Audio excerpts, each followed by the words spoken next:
91-year-old gets harassed by 3 bikers, then stands up and takes the ultimate revenge. There are some people who are bad. They are bad for no good reason, except that they like to be bad. Other people are adorable.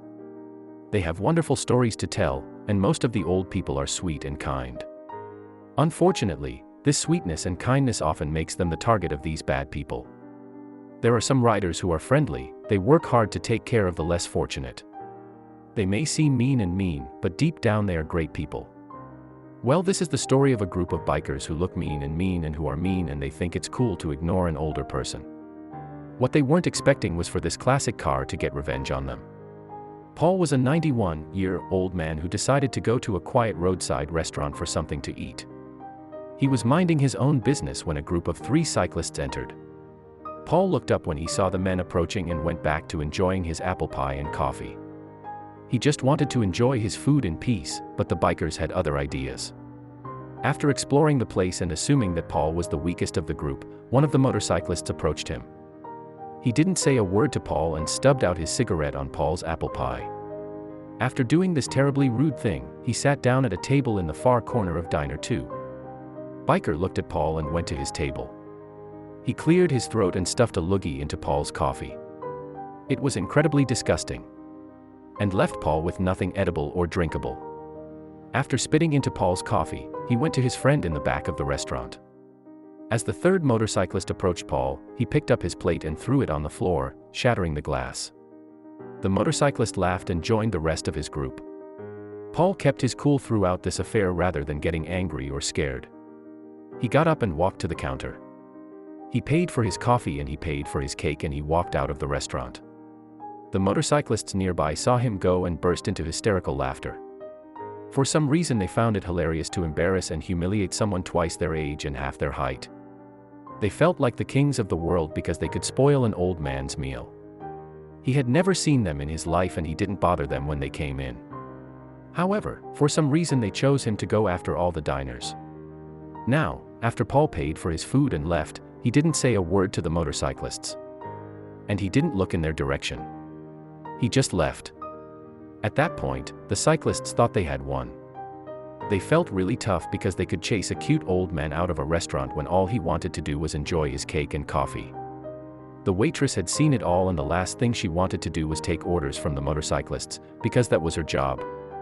Even though she knew she had to suck it off and get to their table before she even had a chance to ask them what they wanted to eat. One of the cyclists looked at her, smiling. He said he wasn't really a man. The busy waitress looked at the cyclist with disgust. She looked out the restaurant window and her disgusted expression turned into a very bright smile. She told the cyclists, "He's not much of a truck driver either, as he was just backing up on your 3 motorcycles." The 3 cyclists ran to the window and saw their 3 bicycles on the ground. They had been crushed by the weight of the old man's truck. Anyone who knows anything about motorcyclists understands motorcyclists love their bikes more than anything. They live for their bikes. Most motorcyclists even revere their bicycle. The biker bike is essentially an extension of that. When you hear a motorcyclist riding a bicycle, you hurt their souls. The old man in the restaurant knew, so he decided to hurt the motorcyclists where it would hurt them the most. Destroying their bikes was the sweetest revenge in the world. By the time they realized what the old man had done, he had been in his truck for quite some time. Even if they wanted to, they couldn't catch up with him. Because they had no bikes, no way to chase him because he was in a truck, the motorcyclists couldn't follow him. He knew he would go home free. Fall is the perfect example that no matter how big, bad, and tough you think you are, don't take it out on the little guy. Paul may not have injured the bikers physically, but he hurt them in an even worse way. He could only hope that this would teach these bikers that you can't just bully people, young or old. Unfortunately, they probably didn't learn a lesson after this incident.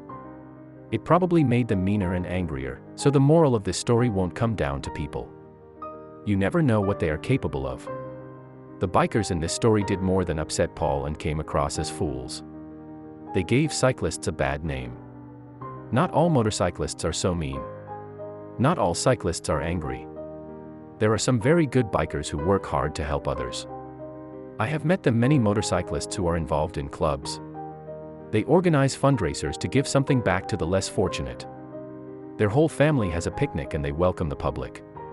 What Paul did that day was courageous. He also showed that you can't take it out on the little man because this little man will often fight. Paul will go down in history as the 91-year-old who was harassed by 3 motorcyclists and took on them for the ultimate revenge. What would you have done if the motorcyclists had done all this to you? Tell us in the comments below and subscribe for more videos.